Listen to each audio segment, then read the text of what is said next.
In this video, I will be demonstrating the popcorn stitch.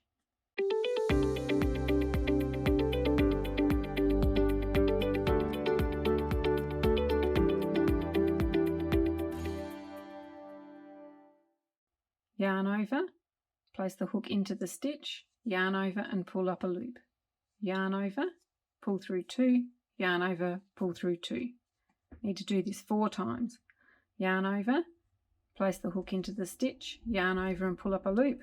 Yarn over, pull through 2, yarn over, pull through 2. 3rd time.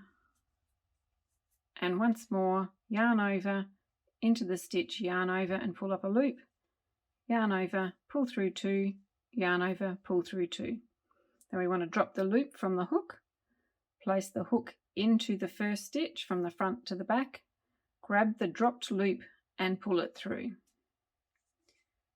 Now you need to do a chain 1 to close the stitch. That's counted as part of the popcorn stitch, not a separate stitch.